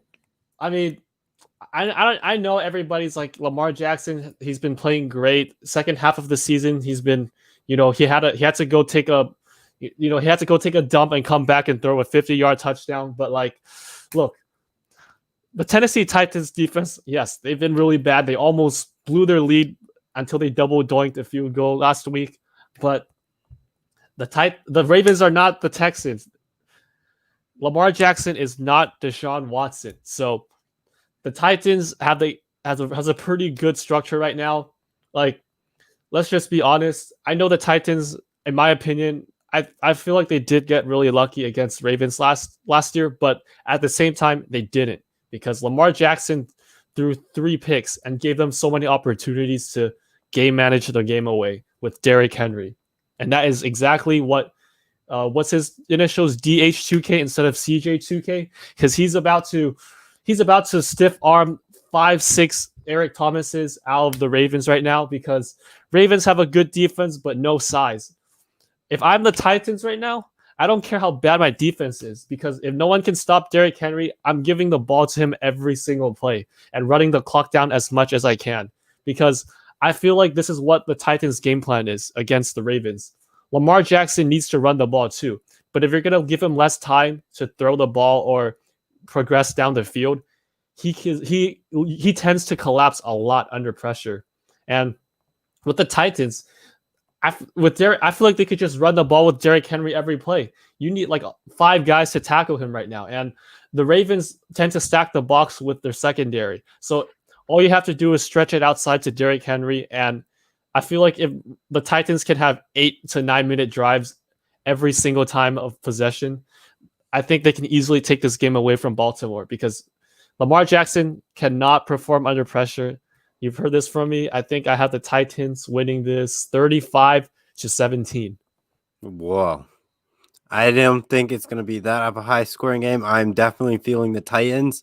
And it's going to be the run game that's going to march them down this field. So if they keep it in Derrick Henry's hands and just keep running the ball, and like they did against the Patriots and other teams last year's in the playoffs, you could see the Titans continue winning games until they face the Chiefs again, who just light up the scoreboard at any point in time. So if you don't have a team that can respond quickly, the run game is going to basically tear up the rest of that game, and you're going to be stuck behind the 8 ball. And let us now go on to our next second to last pick. So we have the Colts and the Bills. I am going with Josh Allen and the Buffalo Bills because they have my pick'ems to go all the way to the AFC Championship game and lose. So I'm sorry, Phillip Rivers, but I have to go with my pick'ems with Josh Allen all the way, since I said from the beginning of the season, because I have to keep the same energy. And Isaiah, your pick. Wow. So I know we said no changing picks, and me, Calvin, and John Alcorn, we made our NFL postseason predictions on Wednesday. But after having a couple of days to ponder my pick, couple of days, I know Calvin's not watching right now, so it's free for all. But I am changing my pick. Give me the Indianapolis Colts to pull off the upset of Wild Card Weekend and beat the Bills. I know the Bills are a very potent, high-scoring offense, but I don't trust Josh Allen in the playoffs. Josh Allen, until he proves it to me, I can't trust him in the playoffs. The Colts have a good defense with Buckner and those great pass rushers and those corners. I think the Colts defense will be able to contain Josh Allen. I think they will be able to bottle up Josh Allen. And you know what? It's time that Phillip Rivers gets his lucky break in the postseason. Give me Phillip Rivers, old man Rivers, like Trevor calls him, and the Indianapolis Colts to beat the Buffalo Bills, or stun the Buffalo Bills, actually, and pull off the upset of Wild Card Weekend. And Furman, your pick for the pigskin pick'ems for this game. The Bills are 13-3, but from what I'm seeing, I have to agree with Isaiah for some parts of it, because Josh Allen, every single time I see him throw, it's like he is completely spoiled right now, because he just stands still after dropping 5 steps for 5 to 6 seconds, and it seems like there's no pass rush getting through their offensive line. Like, their offensive line has carried them throughout this entire season, and that's why they're 13-3. I mean, I wish I could be Josh Allen right now, and I wish Jimmy G could be Josh Allen. Jimmy G just stands like a statue, just like Josh Allen every single game. The only difference is that Josh Allen has 5 to 6 seconds, and Jimmy G has less than 2 seconds to make a decision. So, I know this is a pretty crazy topic, but you know what? I still have to give it to the Buffalo Bills, because the Colts have a good defense, but Phillip Rivers is the most turnover-prone player I can ever imagine in the playoffs. He's like the Cincinnati Bengals of the playoffs. Every single playoffs, he's just gonna throw picks after picks or fumbles after fumbles. I don't know, man. But regardless, I think Isaiah's right, though. Buffalo Bills are probably gonna struggle on offense if they can't protect Josh Allen, because the Colts have a pretty good defensive line with Buckner especially. So if Josh Allen has less time to throw, it's going to be difficult for him to progress the field. But I do have the Bills barely edging this one out 24-21 against the Indianapolis Colts, because it's going to be, even though the Bills are at the number 2 seed at 13-3, it's going to be an extremely close game because of the defense from the Indianapolis Colts. Awesome stuff. And some of our viewers. Kirsty Wilson's going to go with the Bills. Casey King, I love how he put the twist to this. He has the Bills being the former team from Baltimore with a score of 37-23. Victory over the Colts. And James Gonzalez says, no way Bills lose. I couldn't agree more. Gentlemen, let's go on to our last pigskin pick'ems for the Super Wild Card weekend. We have the Browns and the Steelers. A heated contested rivalry between these two this season. And how do you think it's going to end? I'm going to have to go with, sadly, I have to leave my Baker Mayfield bandwagon. I just don't think he has enough to do it. But I know there's been so much social media controversy with Juju Smith and all that team. It's definitely going to be a close game. And if Baker Mayfield pulls up the upset in this game, it'd be great on his career and his legacy in Cleveland, and establishing him as the legitimate quarterback. Even if it's in a close fashion and he loses, his career still looks bright. But I think it's Big Ben and the veterans who've been to the playoffs before will get the job done, sadly. Isaiah? This is very tough, Trevor, because, on one hand, I want the Browns to win because, I want Ryan to not have to cry on fan response when he comes back on. And he made the playoff. The Browns made the playoffs for the first time in 18 years. But I gotta agree with you. Give me the Pittsburgh Steelers, because I just think that the Pittsburgh Steelers, they're going to have their main guys back. It's not going to be like last Sunday where the Pittsburgh Steelers allowed the Cleveland Browns or the Cleveland Browns rushing attack to run all over them.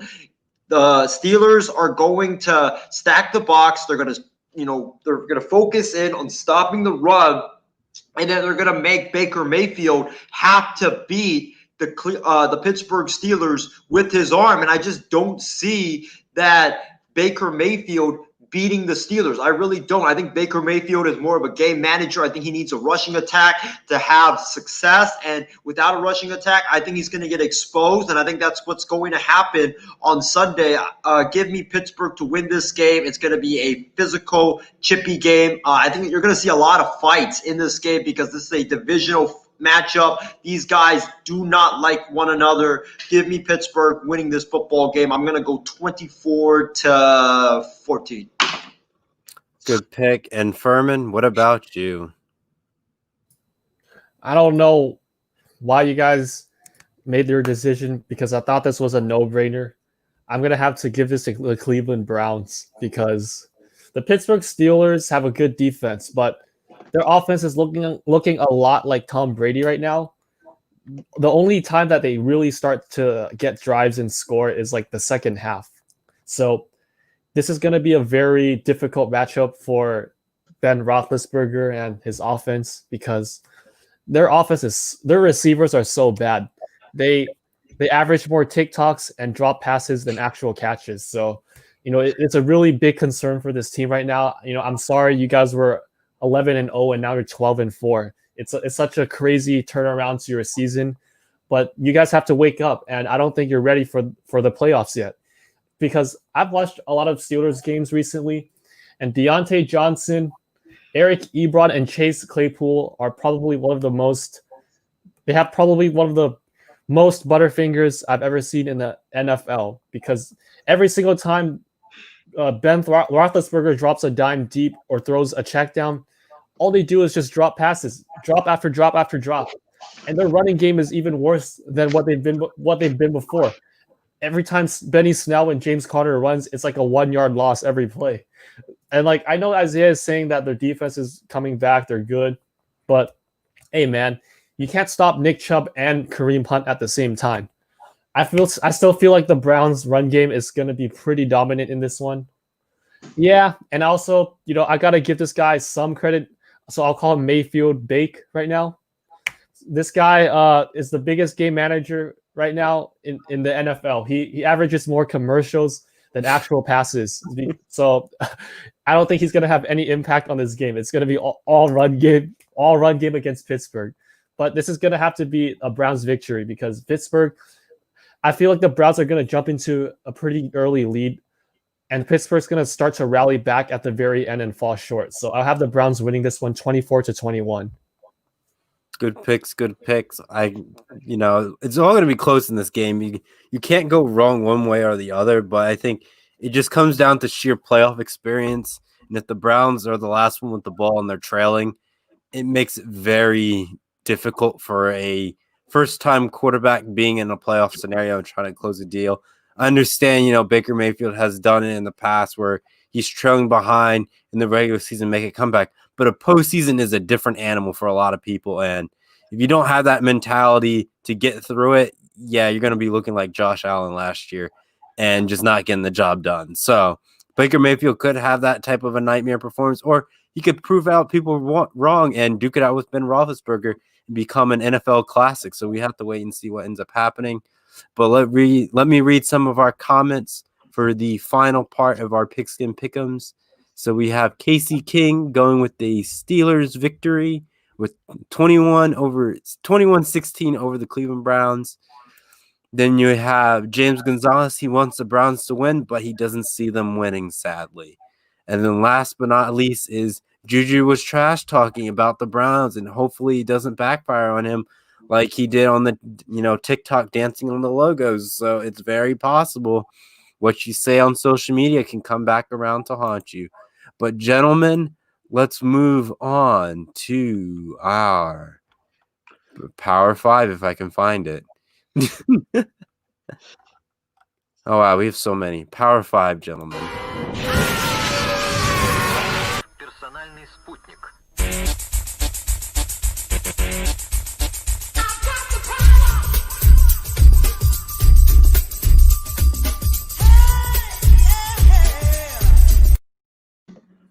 All right, Isaiah and Furman, we have been running almost like a 2-hour program.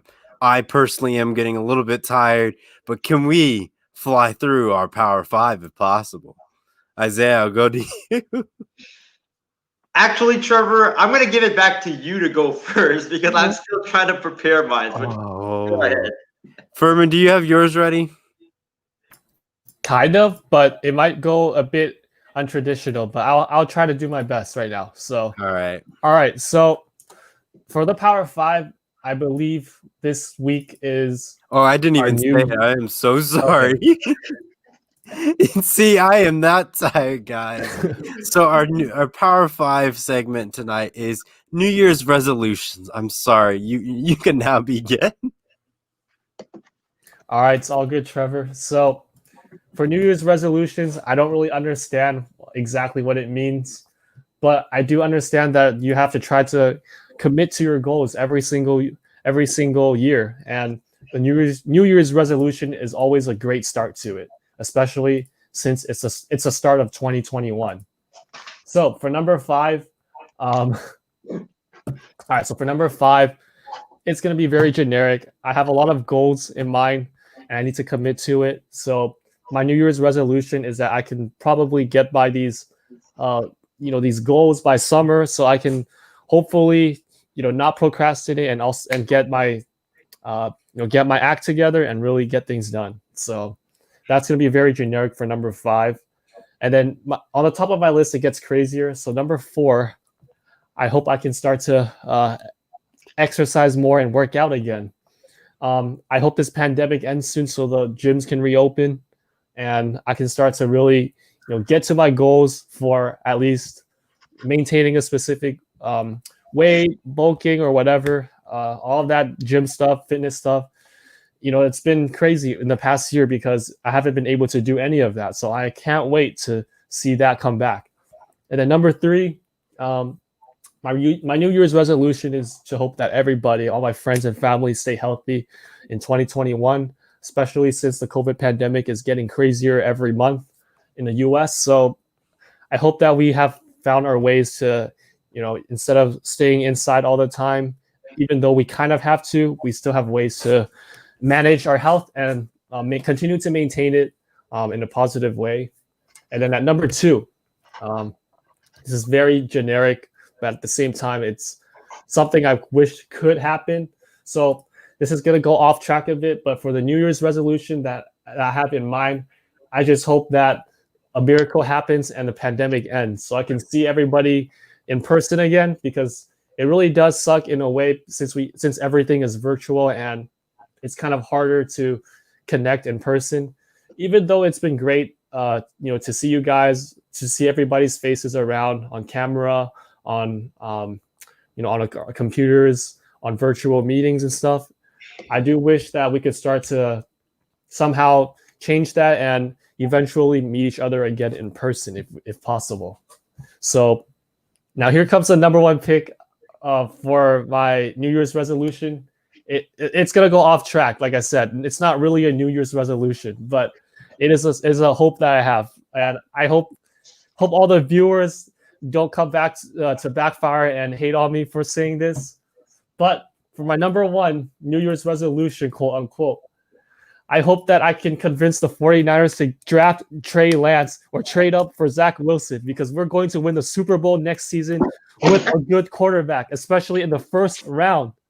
That's my New Year's resolution. I have to commit to it and hope that the 49ers just somehow in a miracle get a good quarterback and just redeem ourselves for what happened against Kansas City, because I was so happy last year at this exact time right now in January, February, when we were up 20-10 in the fourth quarter.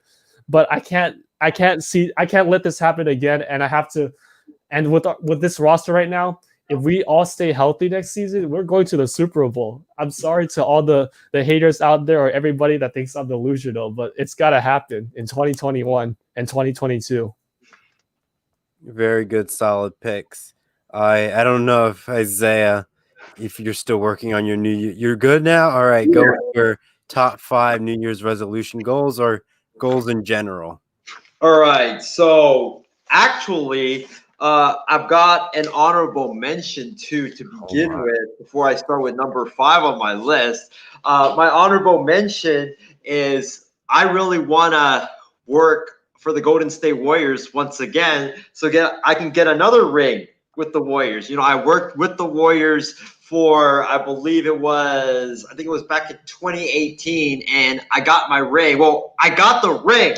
I clinched it, but I was never able to receive it because I had quit literally 3 weeks before I was notified of the ring ceremony. So I was really bummed about it, but I'm hoping that I can go back and, work for the Warriors once again. It would be that would be a thrill to work for that organization. Even though I'm not a Warriors fan, I'm a Lakers fan. Still, that organization, everybody there, class act.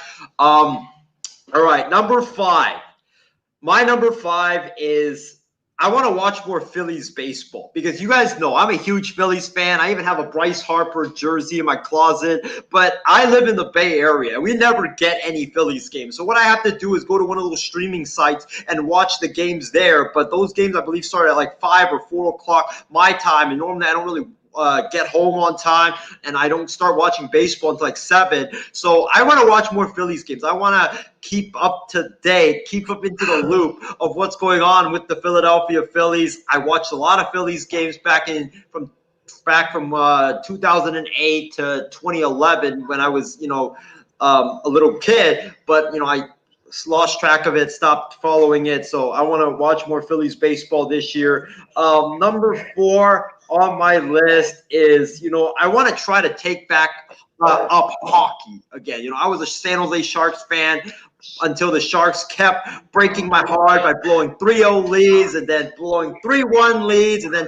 choking in the postseason each and every year. And then I was just like, enough. I am done with being a hockey fan. I am done with, getting my heart broken each and every year. So that's why I quit watching hockey. I quit following hockey. But, with my guy, Callum McClurg, watching hockey and with, him, being a huge hockey fan and continuously talking hockey with us. I want to, watch hockey so that I can at least have something to talk about when we go into the hockey segment. Number 3 on my list is I want to start a cooking show. I want to start a cooking show. And look at Trevor's reaction. But I did cooking with Isaiah like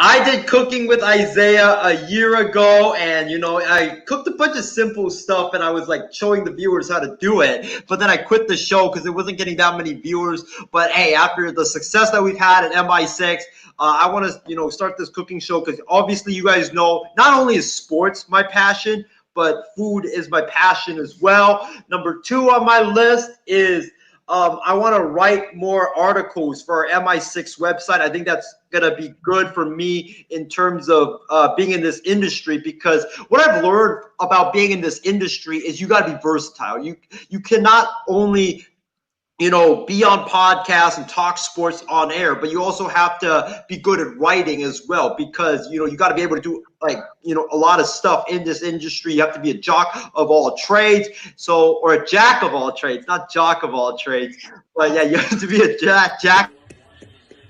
You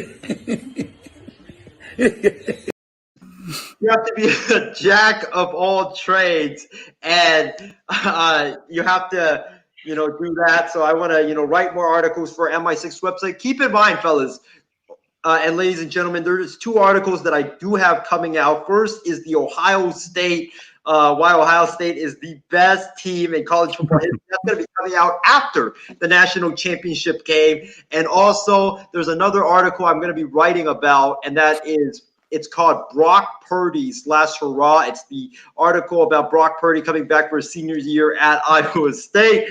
And last but not least, ladies and gentlemen, I want to use Twitter more often. I want to use Twitter more.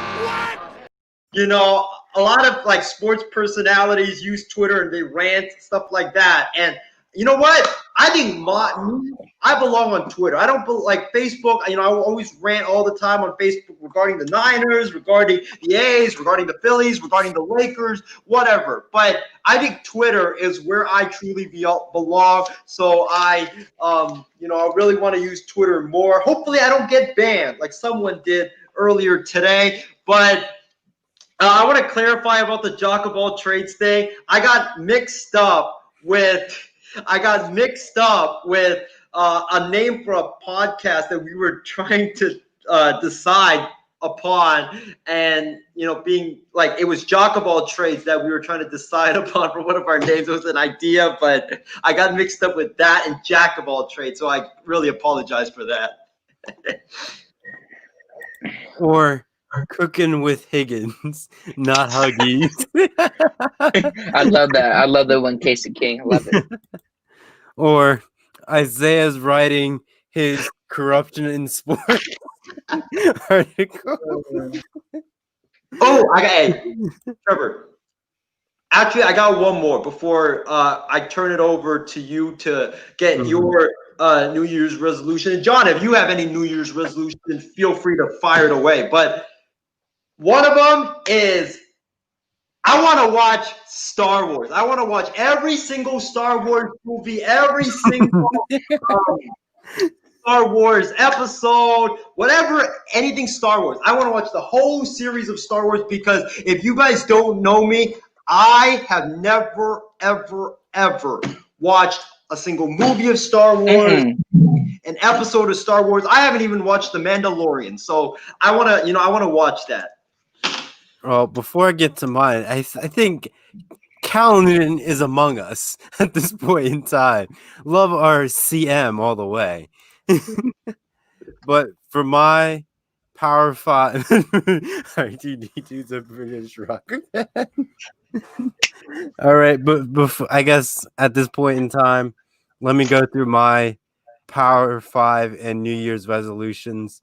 Though it's more generic, but I think they're definitely good ones to, try to do. Obviously, the generic one is staying fitness and having those fitness goals. I think that's always a good one to have every year. staying in shape, maintaining the certain body weight, and making sure you try to remain healthy all of that current calendar year and trying to not get sick. So that's why I have, fitness goals and health goals as number 5. Number 4, if it's in your budget, visiting a foreign country and learning about other cultures. So embracing yourself in one culture and just understanding. I think it's always a good time to venture out to other countries in the world. Number 3 is an oldie but a goodie, reconnecting with old friends that you have lost connection with, but you had really good conversations in the past before you lost connection. So always reestablishing something that was good and always getting back to it and just hitting people up is always a good time during this year, since you can't really see people and people get lost with text messages and they get overwhelmed with other emails and stuff. They may forget about their loved ones. So just reaching out on an old friend that you haven't talked to in a while, just feel free to hit them up and see how they're doing. Number 2 is trying something new. I see like Isaiah in his cooking show that is something new, but he's done it in the past. So if you haven't done something like you bake a certain type of style cake or any other type of good, try it this year. And maybe, who knows, you might actually like it. And number 1 on my list is just developing a new skill. I don't know what my new skill will be in this coming year. Maybe we'll be understanding how to grow the MI6 Sports Network on YouTube as my new skill. Who knows? We'll wait and see how the year unfolds. But that will do it for me and my New Year's resolution. John, do you have any New Year's resolutions of your own? Or if not, I can move on to, final thoughts. I actually do. Well, first of all, one thing, Isaiah needs to watch The Mandalorian, because I will read this comment right here. Okay, it's not a romantic comedy show. But really, I think this year, like I said, for me, is I want to completely get like the weight off, because if I ever want to stay around for a while and kind of do that thing and actually be, I know it sounds corny, but actually to be healthy, because there's this general stereotype to be happy with your body, but then you're encouraging being unhealthy. That's not a thing that people should be doing. But I think the goal is by the end of the year is to get an internship. That would be really cool. I think what they've seen on this narrative that we've had, the guests we're going to have on the next couple of lines that we talked about in the group chat, I mean, all those things we don't know, especially when COVID kind of slows down. Like Brian Friendly was saying, we should come down and kind of hang out and do all that. That would be great. That builds connections. That kind of does that. Another one B is, well, getting my own place. That's what I'm doing at the end of March, and building connections and not being afraid to shoot your shot. I know this is crazy. The one I did was I reached out to Robert Downey Jr., which I know is going to be like a long shot, like a 0.001% chance.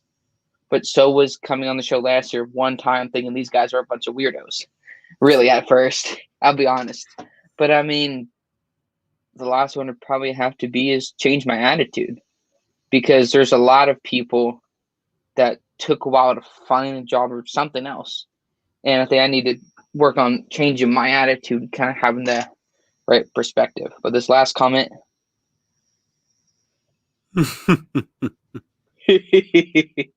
No. I'll just leave it one more roast for Isaiah. I have to do this for every show. I got to do this for my show too. Isaiah, we did a quiz for him on Marvel movies last night, and I asked him a question about the main character of Spider-Man, and here were the clues. He has daddy issues. He's not confident. He's a young kid, and doesn't have a lot of friends. Who do you think that would be? Spider-Man. But unfortunately, he didn't get it. But it's all good and fun. Yeah.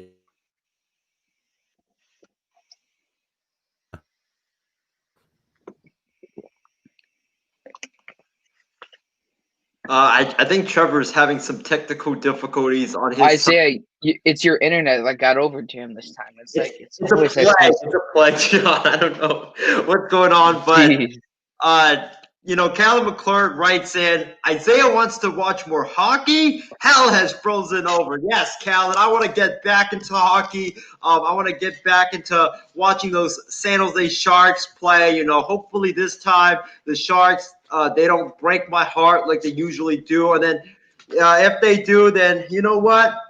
I'm going to have to join John in therapy because, both of our teams just continuously choke. And who said I was in therapy? I'm gonna have to join you in therapy. That's what we're gonna have. You're gonna have to give me some of those tickets that you have to therapy, so I can cope with my sharks choking. But Trevor, do we have you back? Yes, and let's move on to the final thoughts before something else bad happens on this show.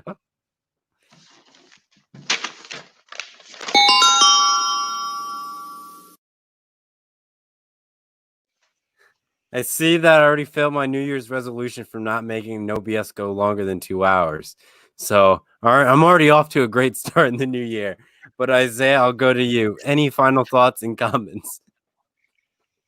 Before I get into my final thoughts, I just gotta say, Trevor, you're not the only one that has New Year's resolutions already gone after the first 2 weeks of the new year. I said one of my New Year's resolutions, I think I said this back on our New Year's special, was hope that MI6 stops having technical difficulties. And I haven't had any technical difficulties because I got a new router. But now guys like John, Mathis, and Trevor are the ones having technical difficulties. So it looks like the plague has affected everybody. But for my final thoughts, I want to thank Callan for taking the time out of his busy schedule to tune into our show tonight. I want to thank James Gonzalez. I want to thank Casey King. Go Rams, by the way, Casey. I want to thank Christy Wilson, as well as Shreya Nod for tuning in to our show tonight. We really, really appreciate you guys. You guys always tune in no matter what topic, whoever's on the panel, and what show it is. It's amazing what you guys do for us. Really appreciate you guys. My final thoughts is I can't wait for Wild Card Weekend. And they don't call this Wild Card Weekend for nothing. It is going to get wild. Expect a lot of upsets tomorrow and Sunday, because normally during Wild Card Weekend, during the playoffs, there's always upsets. In the NFL playoffs, not everything always goes up to what it's supposed to go. But Trevor, John, before I turn it back to you, there's reports out right now that the Detroit Lions are they had a great interview with Marvin Lewis, the former head coach of the Cincinnati Bengals, and they might hire him to be their new head coach. Let me put the camera on me right now. Put the camera on me. Sheila Ford Hamp, who's the owner of the Detroit Lions, please, for the sake of the Detroit Lions fans, do not hire Marvin Lewis. I have nothing against Marvin Lewis. Marvin Lewis is a good coach, but he's a guy that is not going to really get you anywhere. I think the game has passed by Marvin Lewis. Go get Robert Saleh, the 49ers defensive coordinator. Please, go get Robert Saleh. He would be a tremendous fit for you guys. And I guarantee you, if you get Robert Saleh, the Detroit Lions will be going to the NFC Championship game in 2 years. All right, Isaiah. All right. Furman. Oh, before we go to Furman, we had some great comments there. Furman, what about you? Final thoughts? I don't really have many final thoughts right now, but I just want everybody to have a safe 2021 and a healthy 2021, and also enjoy tomorrow's games, because this is our first time in a long time where we're going to see a lot of teams play in the wild card. And this is probably one of the craziest seasons I've ever seen in the NFL, because a lot of teams that I did not expect to actually win the division won the division, and a lot of teams that I expected to win the division as a surprise didn't even make the playoffs.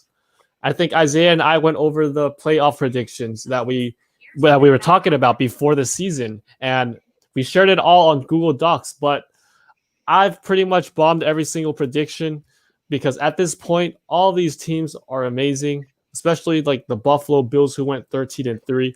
I have never expected a team like the Buffalo Bills, who had such a terrible offense, to completely change their team around with an amazing offense right now. So really excited for tomorrow. I can't wait to binge through all these NFL games and see who turns out to come out on top in the AFC or the NFC.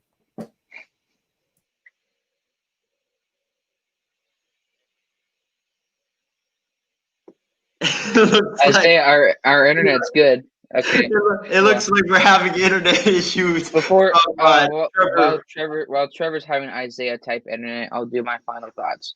If y'all want to make a good sports prediction on the team that's gonna win, listen to Isaiah's pick and do the opposite. Isaiah this week said, "Yeah, Buffalo." He picked Buffalo Bills this past week to win the football game, and now he's picking the Indianapolis Colts. He's as bipolar as a soccer mom when their kid gets binged. Second, though, for final thoughts, though, it is going to be an awesome weekend because here you have Tom Brady playing his first playoff game, not in a New England Patriots uniform. So that's going to be kind of interesting to see the chemistry, to see not having Mike Evans come in. And it's really cool to be here. And, of course, I definitely thank you all for getting the support last night for watching the show. 'Cause I know it's the first one. I know there's some hot takes and unpopular opinions, and I would love to hear Casey McKinney's thoughts on the Los Angeles frauds because they need to turn in their keys. They violated the lease for pretending to be an NFL team in Los Angeles. But it's definitely a lot of fun. Enjoy football though, sitting on the couch, but it's gonna be some good games. All right. I'm done with StreamYard. I'm packing it in. My final thoughts. The curse has been passed on to me, Isaiah. Thank you very much, my friend. Thank you very much. I didn't ask for this internet issues, but I'm going to blame you on this one. Time to get a new router. And it is carried over into No BS. This is your luck rubbing off to me. I need the MI6 vaccine to cure my internet issues. But that will do it for us tonight on the MI6 Sports Network. Everyone stay safe in this 2021 and enjoy your Super Wild Card weekend. Until next time, everyone, so long. Yeah. 3-6, Mafia. Whoa, hey, yeah. Whoa, say what? Whoa, 3-6, Mafia. It's going down. Y'all know what time it is.